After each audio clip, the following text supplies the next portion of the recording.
We'll call this meeting to order. We'll stand for the pledge. I pledge Allegiance to the flag of the United States of America and to the republic for which it stands, one nation, under God, indivisible, with liberty and justice for all. Welcome, everybody. Morning, Mr. Chair. Morning, Mr. Chair. Thank you for coming. Could I get approved? Second. We have a motion by Commissioner Wincher, seconded by Commissioner Lemire to approve the county board minutes. All in favor signify by saying aye. Aye. Opposed, motion carries. Are there any additions or deletions to the agenda? If Mr. not, Chair, I'll move on that. okay, could I get it? I got a motion by Commissioner Jelinski, seconded by Commissioner Blaine, to approve the agenda. All in favor signify by saying aye. Aye. Opposed, motion carries. Next, we got Hands of Hope. Welcome.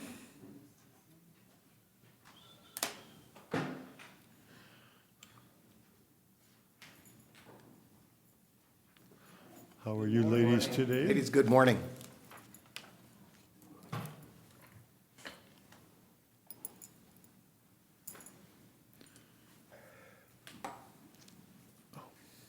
Do you want us to introduce ourselves?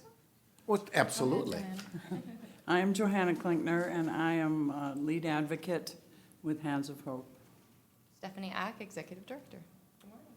Good morning. Everybody. Good morning. You want me just to read the Yep, the proclamation for, Whereas 1 in every 4 women will experience domestic violence during her lifetime, and approximately 15.5 million children are exposed to domestic violence every year. Whereas when a family member is abused, it can have long-term damaging effects on the victim as well as family members, friends, and the community at large. Whereas families are indispensable to a stable society, and they should be a place of support to instill responsibility and values in the next generation. Whereas violence against women and children is a prevalent public health problem that is widespread and is devastating to society as a whole. Whereas the problem of domestic violence is not confined to any group or groups of people, but crosses all economic, racial, gender, educational, religious, and societal barriers. Whereas the crime of domestic violence violates an individual's privacy, dignity, security, and humanity due to the systematic use of physical, emotional, sexual, psychological, and economic control and/or abuse. Whereas victims should have help to find the compassion, comfort, and healing they need, and access to medical and legal services, counseling, emergency and transitional housing, and other supportive services so they can escape the cycle of abuse, and domestic abusers should be punished to the full extent of the law. Whereas we encourage domestic violence victims and their families to seek assistance from appropriate victim service organizations such as Hands of Hope Resource Center. Whereas it is important to recognize the compassion and dedication of the individuals who provide services to victims of domestic violence and work to increase public understanding of this significant problem. Whereas important partnerships have been formed among criminal and juvenile justice agencies, healthcare providers, allied professionals, and victim services to assist victims of domestic violence and their families. Whereas Morrison County has a moral obligation to work to prevent domestic violence, address its brutal and destructive effects, and make ending domestic violence a local priority. Now, therefore, the Morrison County Commissioners hereby proclaim the month of October as Domestic Violence Awareness Month and urge all citizens to actively support Hands of Hope Resource Center's work towards the elimination of domestic violence. thank you. Could I get a motion on So that? moved, Mr. Chair. Okay, we got a motion by Commissioner Lemire, seconded by Commissioner Jelinski. Is there any further discussion? Mr. Chair, Commissioner Jelinski. if I may. Steph, is this the 25th year? I forgot. 30. 30th, I'm sorry, thank you. I've been involved with Hands of Hope for a very long time. I'm going to anticipate for exactly 30 years, or in that bracket somewhere. I think that the thing that most anybody is unaware of is Hands of Hope is made up of predominantly volunteers. And I certainly don't mean that everybody, because we have to have the organization. But it's made up of volunteers that put in countless hours, and the reward, sometimes thank you, not always, involving very often a great deal of tears, humongous emotion, and yet they do their job. So for everything that is done with all of our volunteers, all of our workers, all that are engaged, I feel very bold of this. What's the phone number? 911. Quite honestly, that's the phone number. And that will put anyone in contact with Hands of Hope. And I wish to be able to sit here and say today that nobody will ever have to use that number or any other number or ever have contact with anyone from your staff. Today, that's not happening. And it seems like we're building and building and building. So from myself personally, thank you for everything that you do. I very much appreciate it. Anybody else have anything?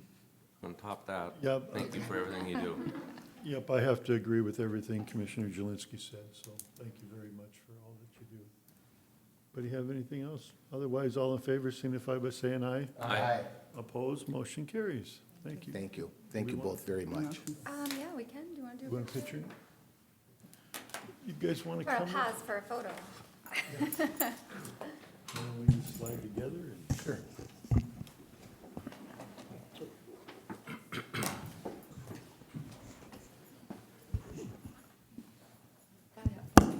Yeah, right. Absolutely. Absolutely. Will you turn the presenter one off on the display? Perfect. Jeff wants his presenter? picture taken all the time. Yeah, That's Jeff why we always do wants this. his picture taken. Gotta go? And smile. One more. Got it. Perfect. Thank you. Thank you again. Okay, next we'll have Lake Sullivan Lake Improvement District. You guys can come up and have a chair here and introduce yourselves if you would. Is it on time?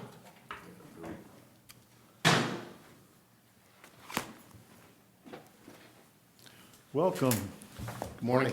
Good morning. My name is Dean Johnson. I'm I'm the treasurer of Sullivan Lake Improvement District, SLID. I'm Ken Jensen. I'm the exiting secretary. I'm Jim Hill, year-round resident on Sullivan Lake, and I'll be the new secretary of the. Okay. Welcome. Welcome, yes. All right, is there presentation up here? Just have a couple of documents of the budget. Correct?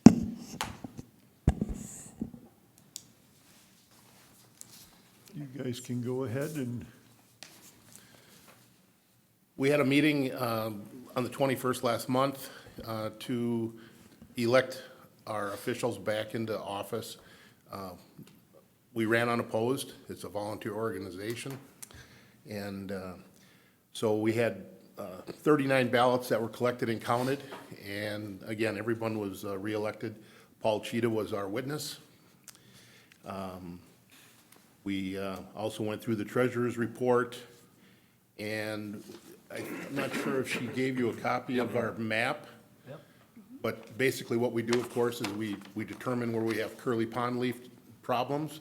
And this year, we were pretty fortunate. We only had a small area, 7.2 acres.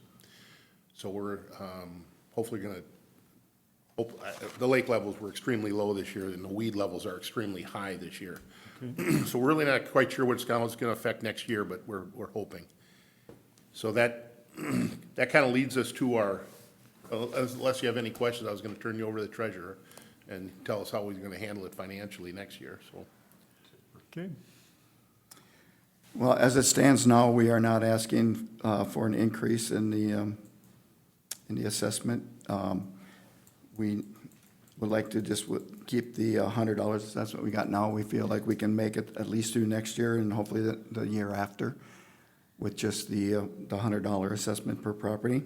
And if our gambling continues to go, we might be in better shape than what we have been in the last couple of years.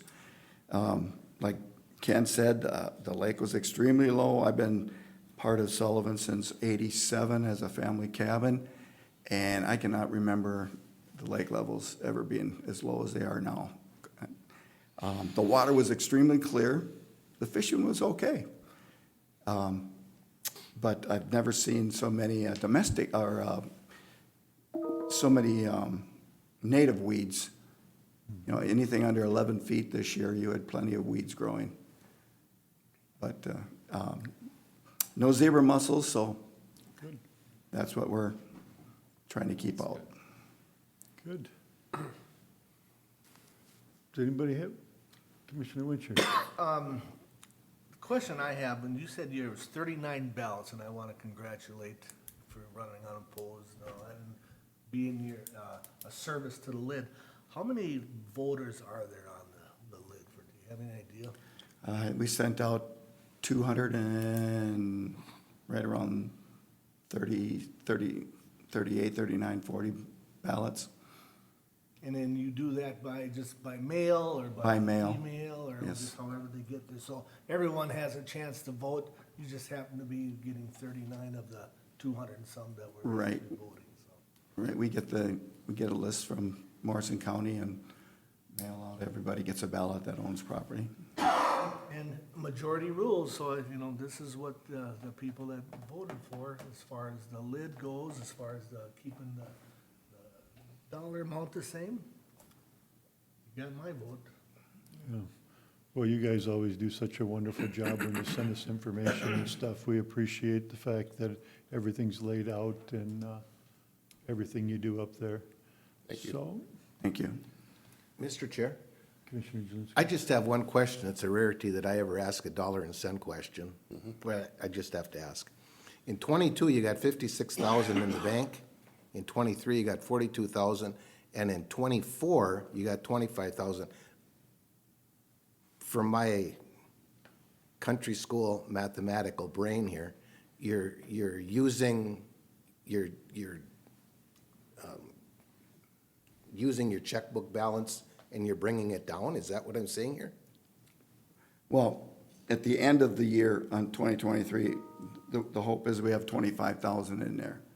So that would be the beginning of 2024, would be the 25. But as it all depends on how many acres we got to treat, what our checkbook balance is going to be. What do you usually like to keep for a balance? Well, we've been used to having 25 to 35,000 in Okay, there. that's answered my question. That's all I need. Thank you. Okay, can I get a motion? I'll to- make a motion to approve their work plan, budget, and levy, Mr. Chair. Second. We got a motion by Commissioner Lemire, seconded by Commissioner Winchell. Any further discussion? Just want to make a comment if I could. Don't forget to apply for the AIS grant from the county. Right. I don't remember exactly when that is, but You all- try. Right? Yep, so, okay, any other questions? If not, all in favor signify by saying aye. Aye. Opposed, motion carries. Thank you, All right. gentlemen, for coming in. Thank you, Board. Very much. Thank you very kindly. Have a good day. Good work. Okay, next we have Lake Chamina Lake Improvement District. We went over this at planning session. You have the financial report up here so that the public can see. We're talking about a $905 per parcel for expense, but let's just put that up and then we'll make a motion to approve it or deny it, whatever.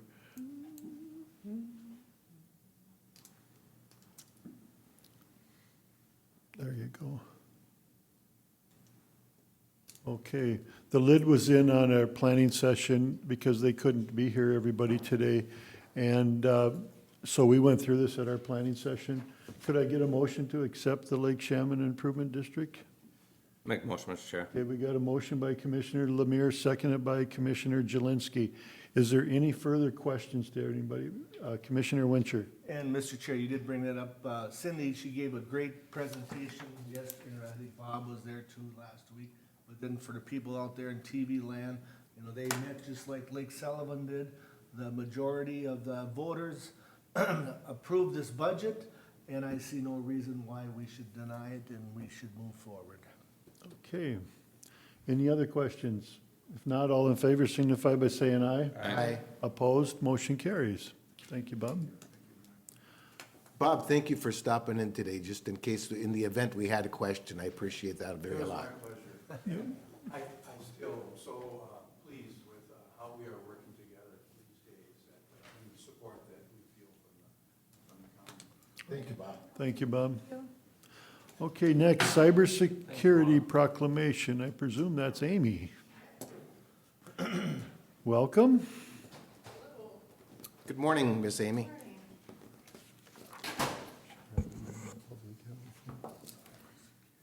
All right, I don't do too many of these, so bear with me. But I'm here today to talk a little bit about Cybersecurity Month. October is nationally recognized as Cybersecurity Month, so I will go ahead and read the letter and proclamation as submitted. Dear Morrison County Commissioners, October is National Cybersecurity Awareness Month. This month is an opportunity to highlight the importance of cybersecurity. Cybersecurity is a serious threat to every individual, group, business, schools, and government agencies. Taking a moment to publicly acknowledge that there are ongoing threats and to remind everyone that there are steps and actions that can be taken every time we are on the internet. Morrison County will continue to diligently provide training, education, and awareness to all of those that access county systems to ensure that our data systems are proactively being secured and monitored for outside threats. With the Morrison County Board of Commissioners acknowledging the importance of cybersecurity and supporting the national effort of awareness will greatly increase the local awareness to our citizens and staff. Thank you for your support. Okay, can I get a motion on that? That's not the whole She's good. proclamation. That's not the proclamation. That was just the letter. Oh, I'm sorry. She's not even. So the proclamation, whereas the Morrison County recognizes that it has a vital role in identifying and protecting its citizens from and responding to cybersecurity threats that may have significant impact to our individual and collective safety and privacy. And whereas critical infrastructure is increasingly reliant on information systems and technology to support financial services, energy, telecommunications, transportation, utilities, healthcare, and emergency response systems. And whereas cybersecurity, education, and awareness are crucial for everyone, including large corporations, small businesses, financial institutions, schools, government agencies, the home user, and anyone who connects to the internet. And whereas monitoring your accounts, being conscientious of what you share online, keeping your computer software up to date, creating unique passwords and changing them regularly, implementing multi-factor authentication, installing antivirus programs and firewalls, and using mobile devices safely are ways you can protect yourself from phishing, viruses, malware, financial loss, and loss of sensitive data. And whereas the Stop, Think, Connect campaign serves as the national cybersecurity public awareness campaign implemented through a coalition of private companies, nonprofit, government organizations, and academic institutions working together to increase the public's understanding of cyber threats and empowering Americans to be safer and more secure online. Whereas the National Institute of Standards and Technology, references NIST, Cybersecurity Workforce Framework is a free resource to help organizations, both large and small, public and private, improve their cybersecurity practices through a practical approach to addressing the ever-evolving cybersecurity threats and challenges. And whereas maintaining the security of cyberspace is a shared responsibility in which each of us has a critical role to play, And awareness of essential cyber hygiene will improve the security of Morrison County's information, infrastructure, and economy. And whereas the federal government of the United States of America, the U.S. Department of Homeland Security, Cybersecurity and Infrastructure Security Agency, the Multi-State Information Sharing and Analysis Center, the National Association of State Chief Information Officers, and the National Cybersecurity Alliance all recognize October as National Cybersecurity Awareness Month, and all citizens are encouraged to visit these websites and Stop, Think, Connect campaign website to learn about cybersecurity, to put that knowledge into practice into their homes, schools, workplaces, and businesses. Now therefore, the Morrison County Board of Commissioners do hereby proclaim that Morrison County is officially supporting National Cybersecurity Awareness Month 2021. I'll make that move, Mr. Chair. Okay, we got a motion by Commissioner Wincher, seconded by Commissioner Blaine. Is there any further discussion? I'd just like to say thank you for all the stuff you've been making us very much aware of all this security stuff that's going on and what we need to be prepared for. So, Yes, I think. if I could Go make a ahead. comment Yep, I or was gonna two? say, you- Sure, so I just had a few things I just wanted to highlight since I have you guys here and we're talking about cybersecurity. We are gonna be running different campaigns throughout the organization for our employees. And then we'll also post a few social media posts. I'll be working with administration to post a few things that people can do at home for this month, just to highlight things, just so you know that we're gonna be doing some active work. You as the board is always included, can come and join us. So be watching your emails. You should have gotten an email here right before I came that was actually in regards to a recent ransomware attack and talking about agriculture being hit by ransomware here in August and September.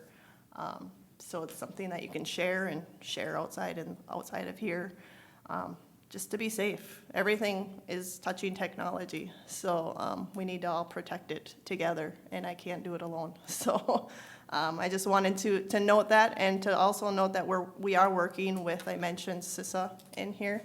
They're the Homeland Security, Cyber Security and Infrastructure Security Agency.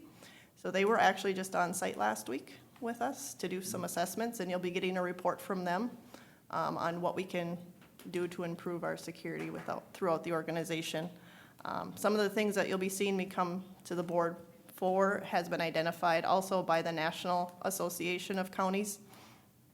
A few things that everybody should look for is multi-factor authentication. That's a #1 thing anybody can do. Almost every social media platform offers a multi-factor authentication. So it's highly encouraged to enable that just to help protect you.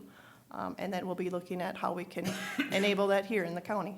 So I just wanted to comment a couple things. Sounds good. Commissioner Jelinski. Mr. Chair, thank you. It slays me. I speak very loosely often about one-room schoolhouse and education, but the vast majority of the current county board started out with a great big lead pencil and a ream of paper to bring us to where we are today.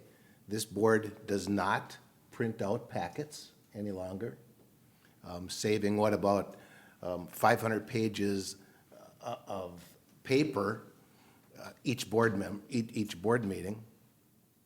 But the point that I would try to get across is that cybersecurity, and in the world we live in today, everything is on the net, whatever, or in space, wherever it might be, and that there are constantly people out there that are trying to get into it, and some successfully.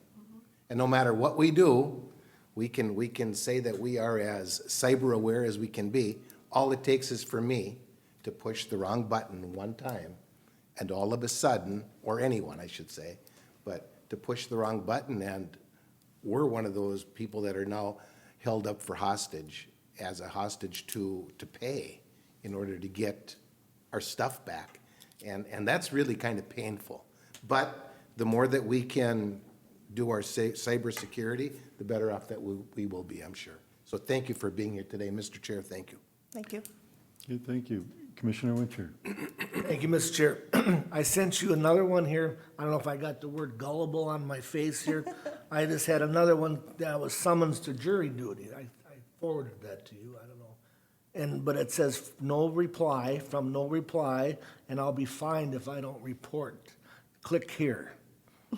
And it's like, what is this here? So, I mean, this shows you what cybersecurity means, so I never open it, I just look at this and go, wow, I got jury duty, and I'm gonna get fined. Better get there.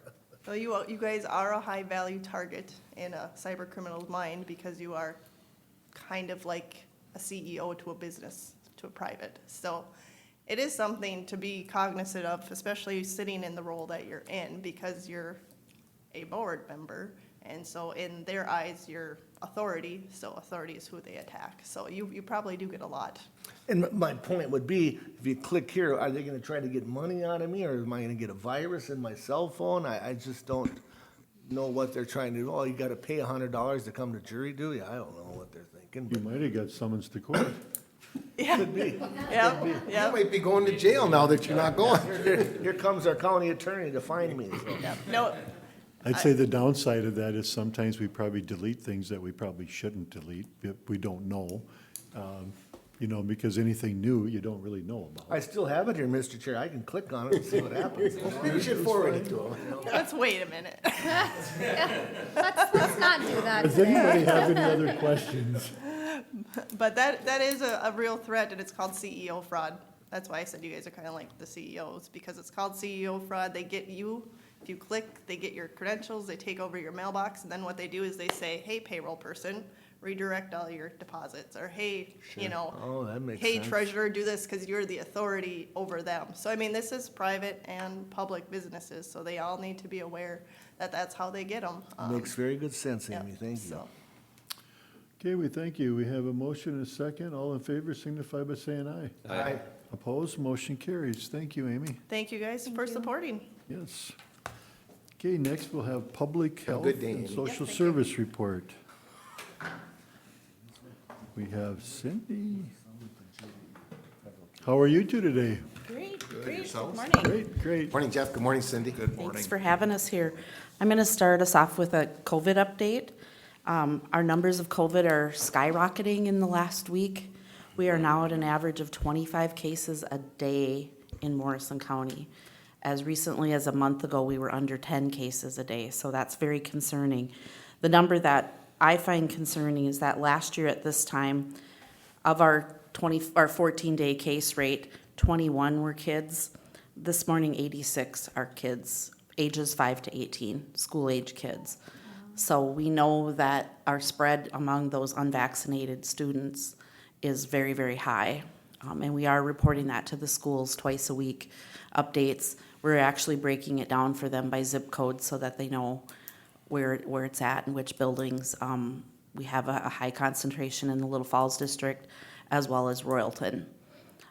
That doesn't mean that it's not in the other buildings. We could have large numbers of kids that are just not getting tested, which would be my suspicion.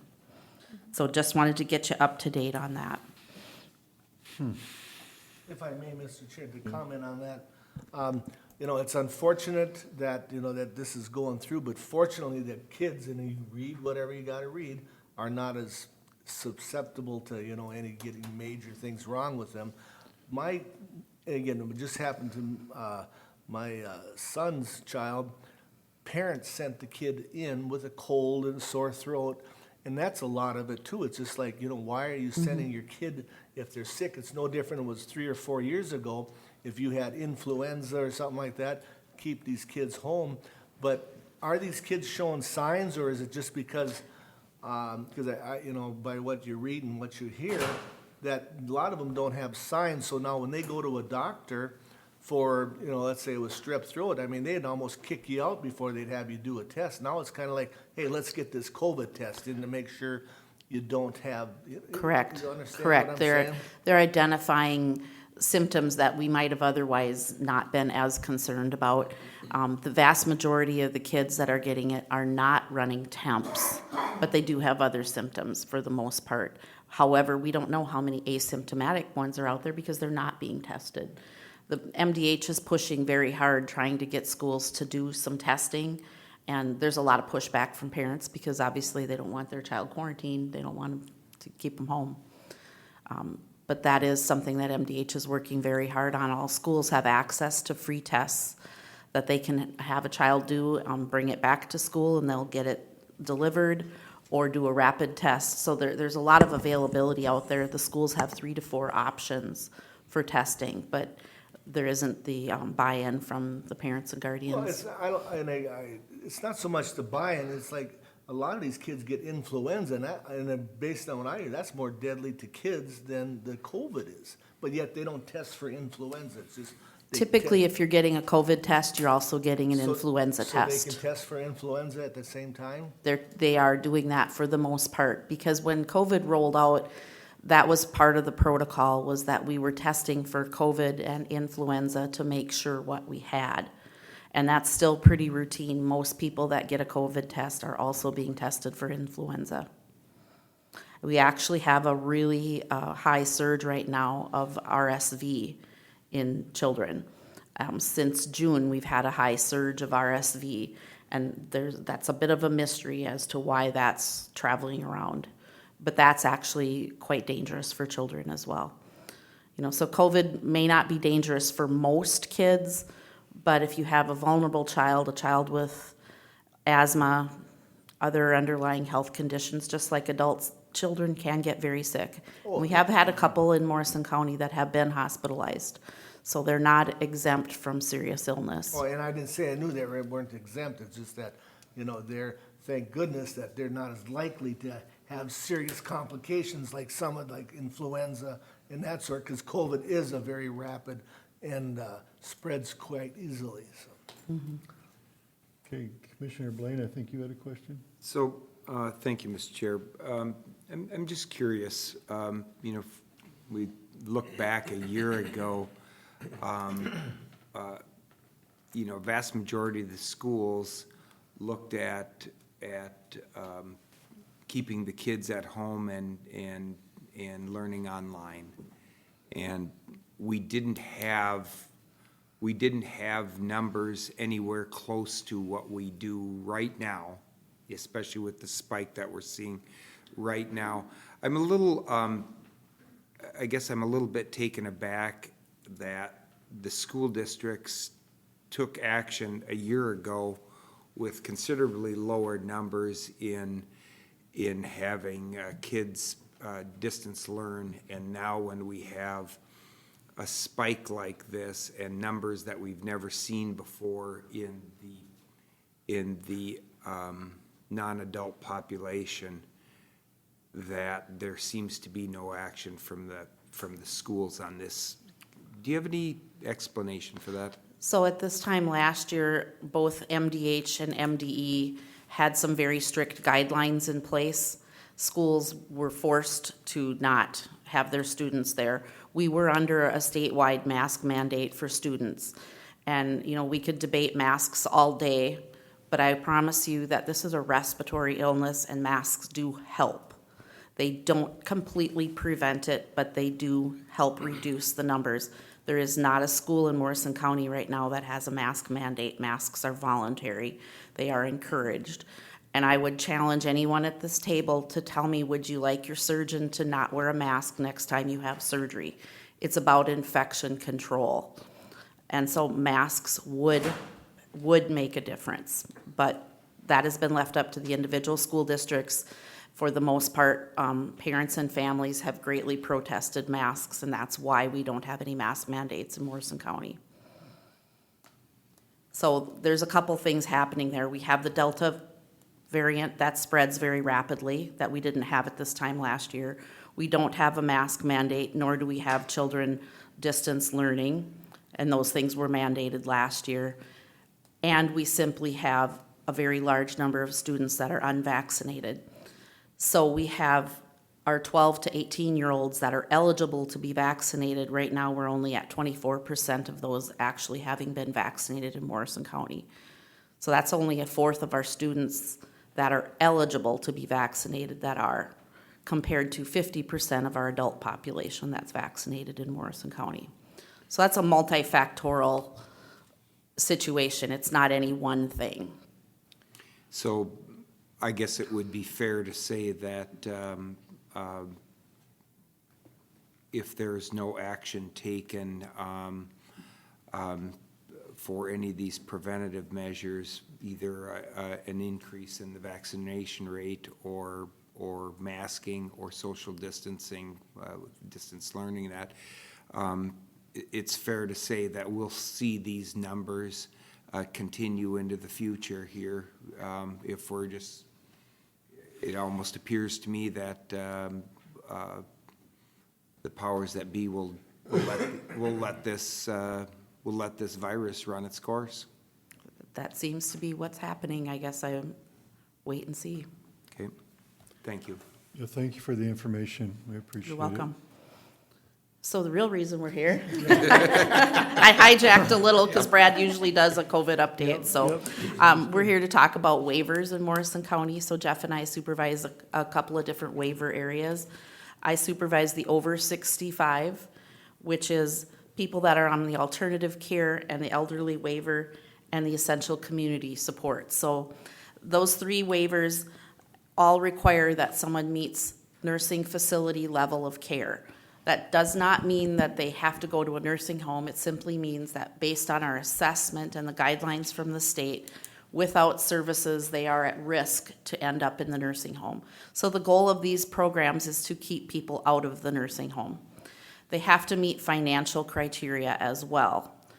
For elderly waiver, they have to be equivalent to a medical assistance.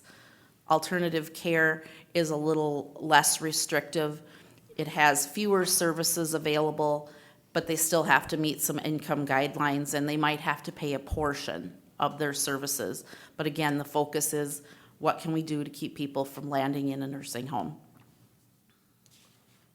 Next slide. This just looks at our revenue versus budget for the alternative care, elderly waiver, and essential community support programs. So if you look at year to date for 2021, this is 6 months of data through the end of June. We are on target with revenue. We're above 50% there at 73,000. And the next slide, please. If you look at our expenses versus budget, we are on target there. We're under. When we made this budget last year, we anticipated that we might be able to go into homes and see people face to face. That increases our cost because then we add drive time and travel expense. So because we're still not doing these visits for the most part face to face, we're saving money on that expense. So we should be at more like 90,000 for expenses, and we're only at 76,000. So that would be the explanation for that. And that's really all I have in the over 65. Does anybody have questions on that portion of what I talked about? Anybody have any questions? Nope, continue on. All right. Jeff from Social Services. We supervise the disability waivers. Those are the under 65 recipients. And there are 4 waivers. And again, they have to go through an eligibility determination similar to the waivers up in public health. Admin choices or annual assessment needs to occur, need to meet financial eligibility as well. There are 4, and they're almost like 3 in 1. The one is the developmental disability waiver, and the other 3 are the CAC, the community alternative care, and that deals with individuals that are very medically fragile, that require that increased medical assistance, on-site nursing. They would need to, and they all have to meet hospital level of care. So these individuals require that significant medical component. The next one is CADDY, and that's the Community Access for Disability Inclusion. That could encompass anyone that has mental health needs to physical needs. And the last one is the brain injury BI, those individuals that meet eligibility due to having a brain injury. And if you look, like I said, we compartmentalize those into 2 different categories. The one is the CAC, BI, and CADDY. As you can see, over the years, our numbers, the number of clients that we serve that are served by this waiver have increased over the years. Right now, we are servicing 203 individuals Here in Morrison County, we have 3 that are on the CAC waiver, 2 on the brain injury waiver, and 198 on the CADI waiver. On the next, you can see the age depiction of individuals that we serve. In 2020, we served 31 children and 165 adults, and in 2021, we're serving 22 children and 181 adults. A lot of those children became adults. That's why those numbers have gone down. And if we were to look back over the years, Morrison County's involvement with kids getting this higher level of services that go beyond what state plan services have greatly increased over the years to avoid needing to go to that more restrictive hospital setting of service. And if you look at the next slide, each year, Morrison County is allocated a certain number of slots for our waivers.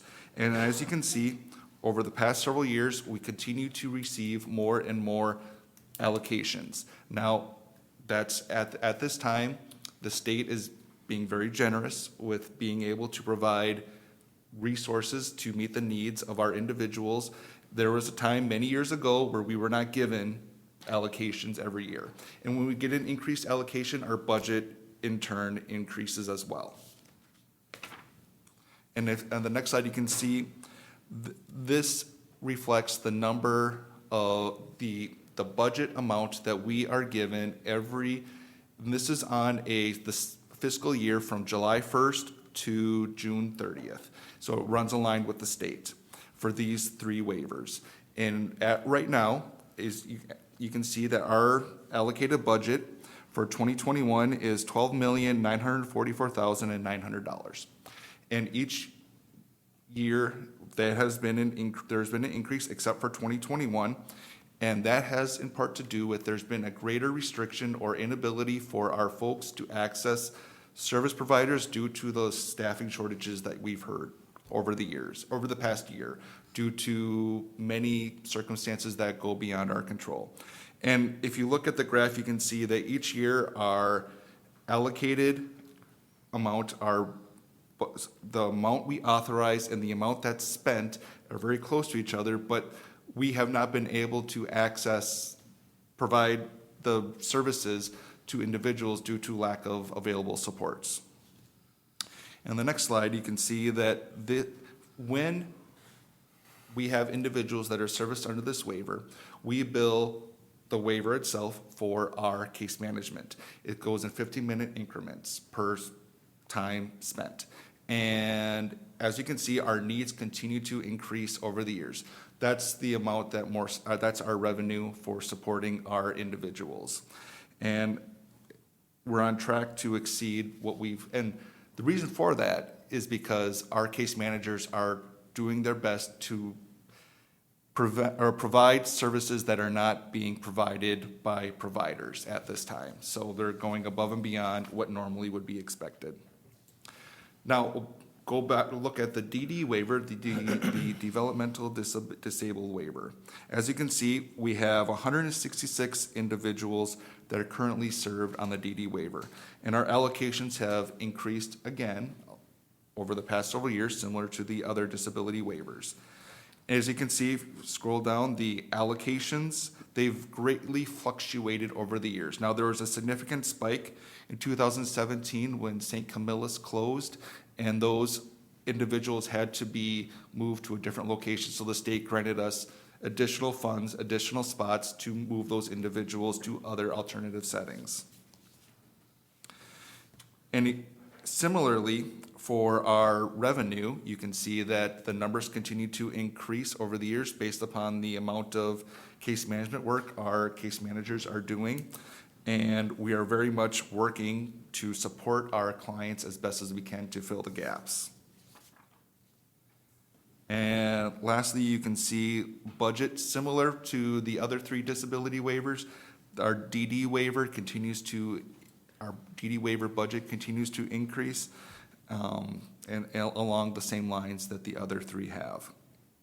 Again, COVID has significantly impacted our ability to provide services due to the lack of providers for our residents, and we are working diligently with our providers and our families to figure out alternatives, whether it's utilizing community resources, family members, churches, whatever may be available. And our staff are working and providing increased contact to help support those individuals avoid needing to go to that hospital or whatever institution that may be. Any questions? Anybody have any questions? Mr. Chair, I would just like to make a comment. Senator Jelinski. And that comment would be is that, first of all, it's pretty big numbers that we're talking about here, dollar values. Yes. From the outside looking in, one could maybe suggest that, whoa, there's an awful lot of welfare money, maybe. However, I would like to be very clear and point out, there is not one person that wants to be on one of these waivers. There's nobody knocking on your door saying, please, I want a shot at that big number of dollars that are in this package. This is a big deal. So for what happens and for what you go through and for what every one of your clients are dealing on, big stuff. So truly thank you for that. Mr. Chair, that's all I have. I just wanted to make that comment. Does anybody have any other questions? If not, we thank you very much. Thank you, Commissioners. Thank you. Jeff. Yes. Okay, I have one more thing, so you can go. I take it you're doing public health. I am. Thanks, Jeff. Yes. Thanks, Cindy. So we're asking to fill a position that was vacated by a public health nurse. This position is in our family home visiting area, which has been extremely very, very busy. This is also the person who does the reflective supervision for the maternal early childhood family home visiting program for the 4 counties. So about half of the revenue from this position is reimbursed to us from the other 3 counties, Todd, Wadena, and Cass, for the reflective supervision work done by our nurse. Okay. Questions? I was gonna say, this don't take a motion, does it, to replace? It's asking for. I'll make a motion to approve, Mr. Chair. Got a motion by Commissioner Lemire, seconded by Commissioner Blaine. Any further discussion? Mr. Chair, again, Cindy, this is a position that's not a want, it's a need. You know, Correct. This is a big position. I've always been an advocate for the public health nurses. I just hope you get lots of applications. It's very challenging because we're losing nurses to insurance companies that are willing to pay them to work from home with no drive time, no anything, and they're paying them more than we are. And so it's hard. It's really hard to fill nursing positions right now. And during a pandemic, it's not very appealing to fill a position where you're going into people's homes. Commissioner Blaine, I think you have a question? Yes, I do. Thank you, Mr. Chair. Cindy, is this, if my memory serves me right, this is a position that in the not-too-distant future, Brad and staff had asked us to fill, so this is a position that we've had turnover at. Is that correct? Yes, we have. Okay, thank you. All right, any other questions? If not, we have a motion and a second. All in favor signify by saying aye. Aye. Opposed, motion carries. Thank you very much. Thanks, Cindy, Cindy. Cindy, good to see you. You bet. Okay, auditor's report. I figured, Joyce, you're doing that today? It's a package deal today. Oh, Steve's here too. Now I'm scared we got both of them together. And Chelsea's not here, now what? Oh, Chelsea's not here today. I'll start, Joyce, since I Yep, guess this yours is the is one. up first. Is it? I didn't, oh, there it is. I see it here, I didn't see it there. Well, good morning. Morning, Good Steve. morning, Board. The first request is to approve to be able to invest with Morton Capital Markets and open a money market account for interest. It's a requirement that we have to get board approval to open up new accounts. And this is just another investment opportunity that Chelsea has. I believe she's talked to you about this already. I'll move on this, Mr. Chair. Second. Okay, we got a motion by Commissioner Jelinski, seconded by Commissioner Lemire. Any further discussion? The only discussion I have is that we did talk about this at planning session, and it just kind of opened up some other doors for our investments. Yep. So, any other questions? If not, all in favor signify by saying aye. Aye. Opposed, motion carries. All right, I think the next one, Joyce has got her name on it, but stay here. Let her take care of it. Yeah. It's just the resolution to approve the fixing, setting the terms of the sale and the date of the sale of our forfeited land sale. There's 22 parcels on the list. These are from the properties that forfeited in 2019 and 2020. The ones that are forfeiting this year are not eligible yet. So we're at 22 properties. 2 are gonna be sold at a private sale because they just need to be attached to the neighbors. We're hoping the neighbors will come in, and then 1 is gonna be sold to the city. So the sale will actually only have 19 parcels, and the commissioners have set the prices, and we will publish and have the sale November 1st, or November 5th at 10 a.m. Okay, we have a motion by Commissioner Blaine, seconded Second. by Commissioner Lemire. Any further discussion? Commissioner Wincher. Thank you, Mr. Chair. Joyce, are these any repeats like that we couldn't sell last year? No, the year before, so- the last time we had a sale was 2019. Okay. Everything from that, we had 2 sales that year, and everything got sold by, I think the last parcel went like January of this year. So there, we've had no forfeited land lists for almost a year. So they've been getting picked up, which Well, is good. nice, yeah. Get them back on the tax statement. Yes. Any other questions? The only question I have is, when we say we have all these parcels, these aren't really great parcels, some of them. Pardon? They aren't really Good. properties that, it's not like people are losing their homes because they can't pay their taxes. and it's These are coming all up for- vacant lots. Yes. These are all vacant, Non-buildable probably. well, yeah, I'm the not saying stuff you have at to answer Enchanted Lakes probably is lots, and, you know, our best thing is if the neighbors would buy them, you know, Yeah, they're up there. it's just kind of properties that have a little different situation, Yep. most of them. Yeah. So, okay, we have a motion and a second. Any further discussion? If not, all in favor signify by saying aye. Aye. Opposed, motion carries. Thank you. Thank you. Thanks, Joyce. And then Just approve the warrants, I guess. Pay the bills. pay the bills. I'll make a motion to pay all the bills. I'll second it. Okay, we got a motion by Commissioner Wincher, seconded by Commissioner Jelinski to pay all the bills. Any further discussion? Not, this is roll call. Commissioner Lemire. Aye. Commissioner Wincher. Aye. Commissioner Jelinski. Aye. Commissioner Blaine. And aye. Okay, thank All right, Motion thank carries. you. That is it. Good to see you. Thank you both. You guys are a great team. Joyce, don't be so bashful. Come back again one day. Someday. Didn't want to come, I forced you. Thank you. Okay, next, Public Works, Steve. Welcome. Good morning. Good morning, Steve. Good morning, Steve. Several items that I need your action on. The first, request for board action with a change in staff at Public Works.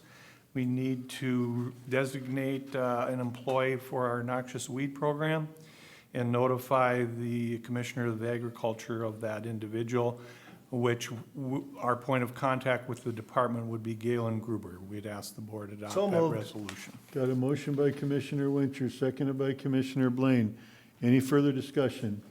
Not all in favor signify by saying aye. Aye. Opposed, motion carries. Thank you.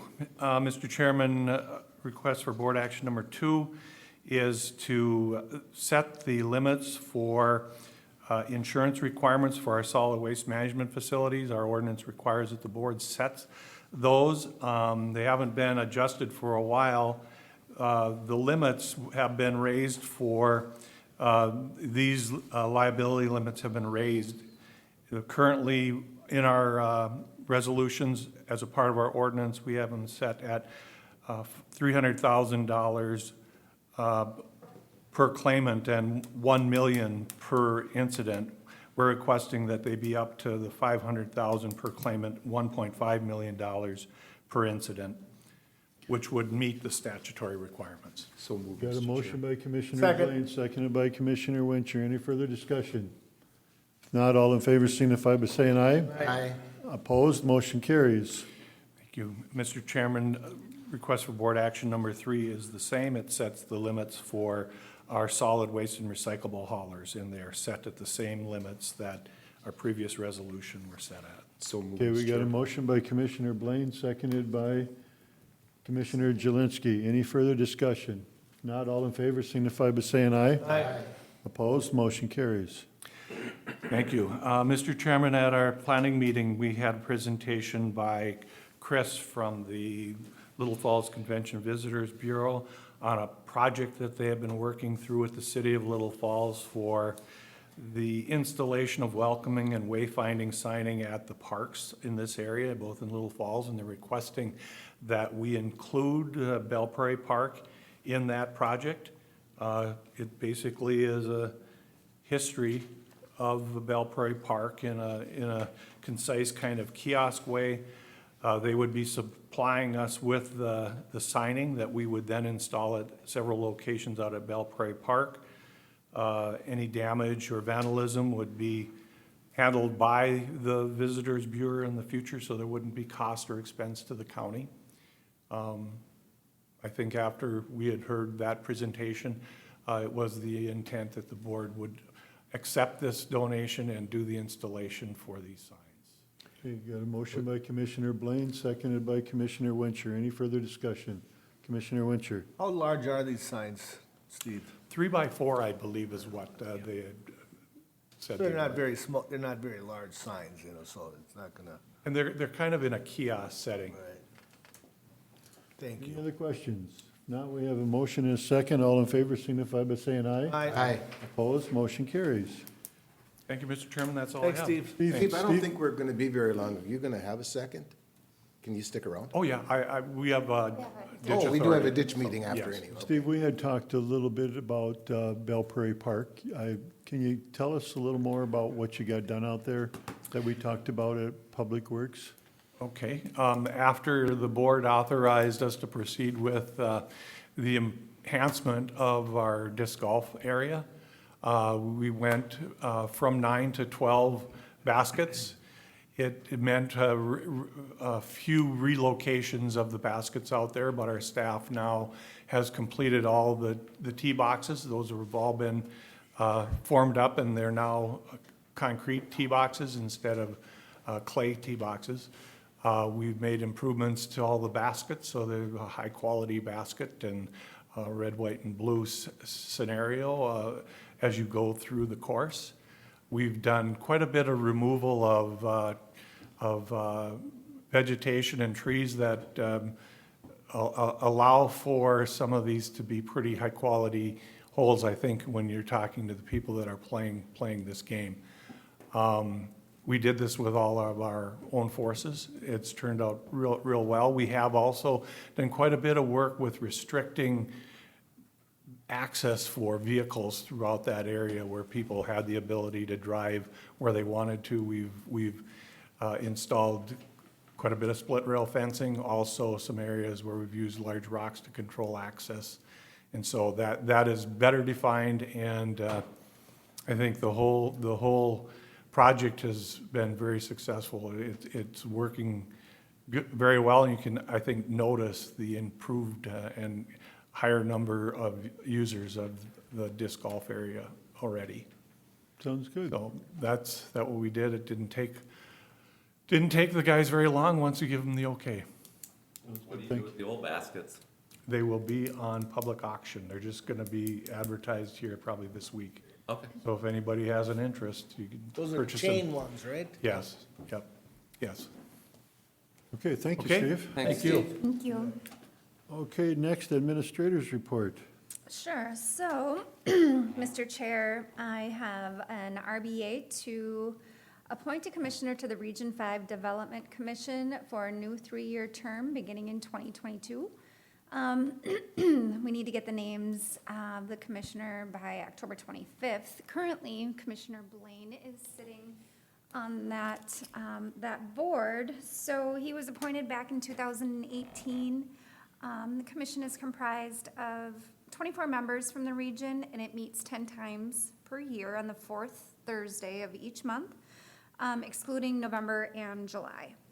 And so they are asking for either a new appointment or a reappointment of Mr. Blaine. Mr. Chair, I would like to appoint Commissioner Blaine again for another 3 years, as long as he's willing to accept.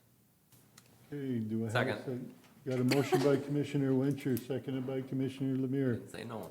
You said you would do that, correct? Yes, I would, but I really don't wanna, hog all those opportunities away. Let someone else here, well, your name came up. I even heard a snort, Just- I even we're heard a okay with snort it. about that, but, You're doing a good job, Commissioner. yeah, and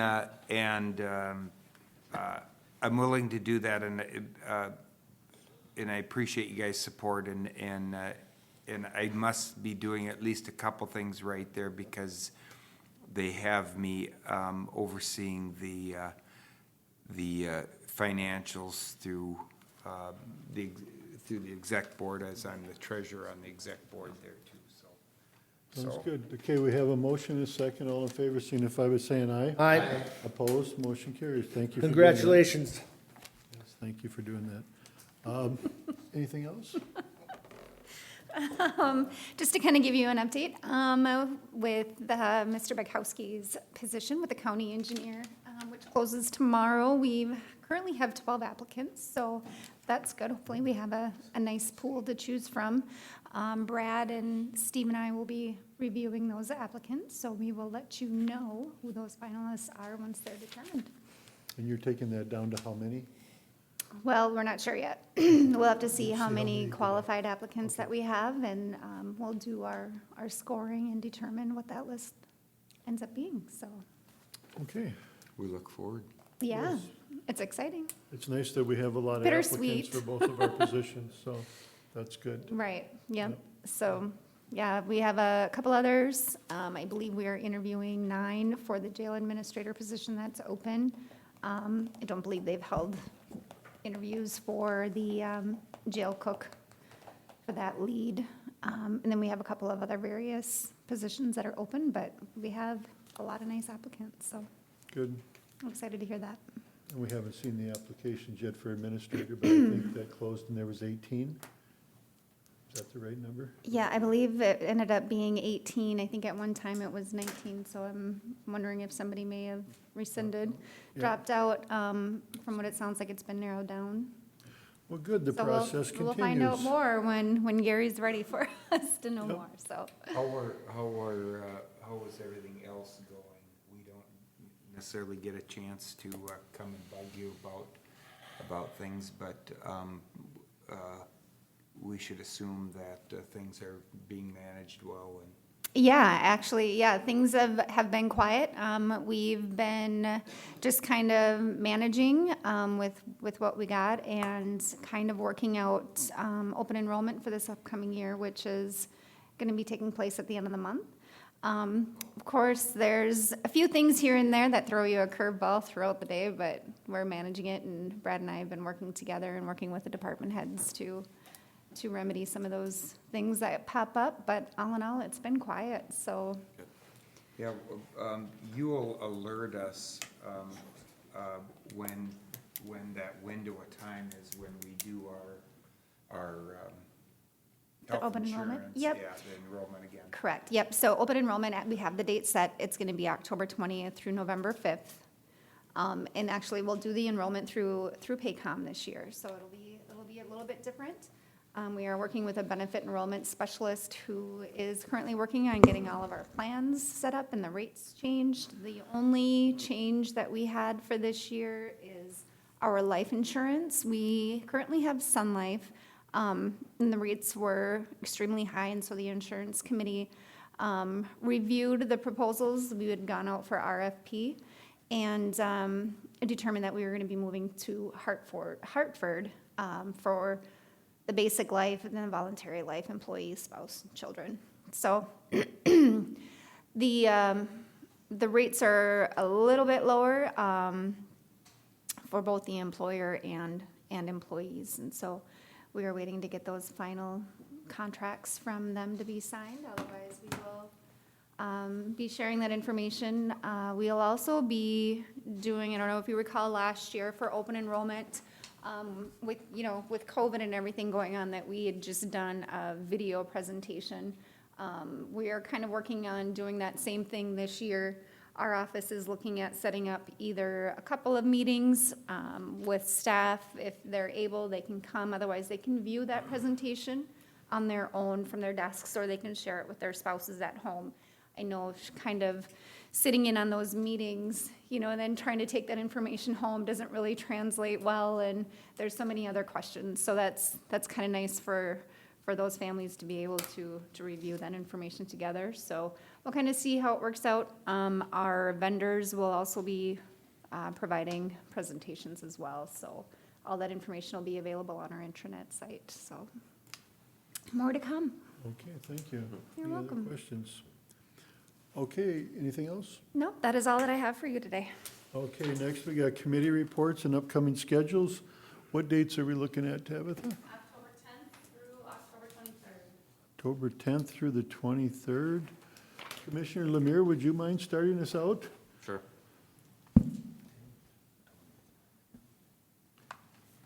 The 11th, Yellow Ribbon, 5:30. Teams, virtual, yeah. The 12th, planning session, 8:30. 13th, I have public health at 1700. It's been virtual also. Department head meeting also on that day, 8:30. 19th, board meeting, 9 o'clock. Board of Adjustments, 6 o'clock. That's all I got. Okay, Commissioner Wincher. Okay, so anyway, on the 12th, and I don't know if Steve got the message, our meeting was canceled tonight for City of Royalton. They're moving it now to the 12th at 7 o'clock, so hopefully Steve can attend that. So, and then on the 18th through the 22nd, this is just an FYI, they're gonna be doing nitrate testing here.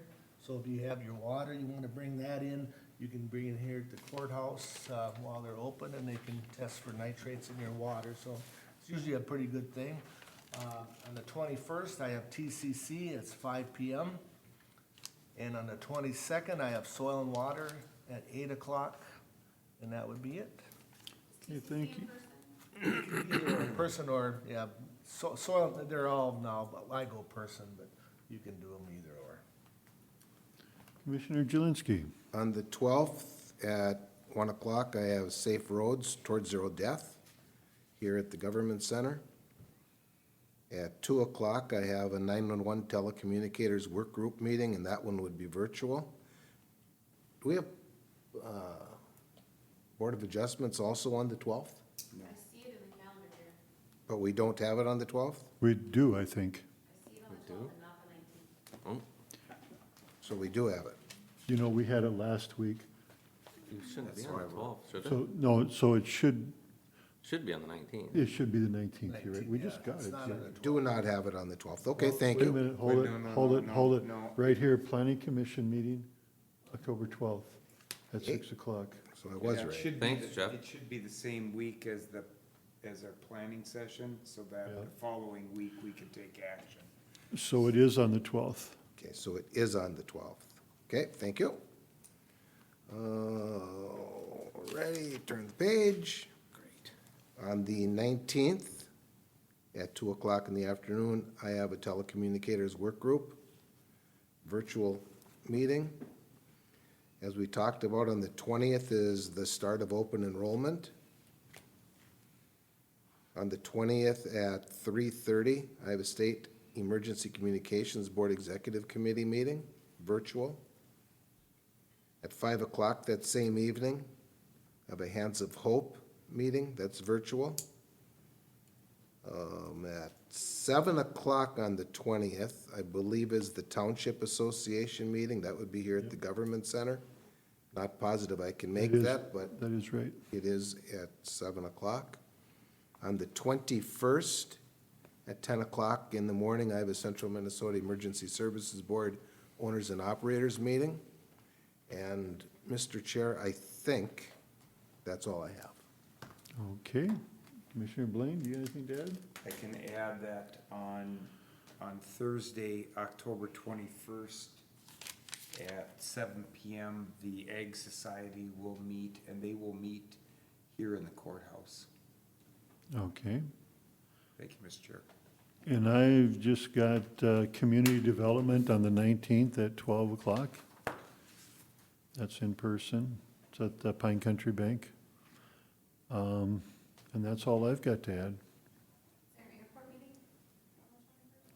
On which day?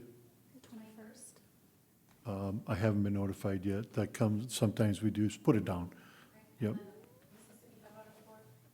That's the 29th, so. And then is there a trails? I don't have that on here, but there is a Trails meeting. On the 14th? Okay, I'll put that in my calendar. All right, that's all I have. Mr. Chair, motion to adjourn. Second? Got a motion and a second. All in favor signify by saying aye. Aye. Opposed? Motion carries. Thank you.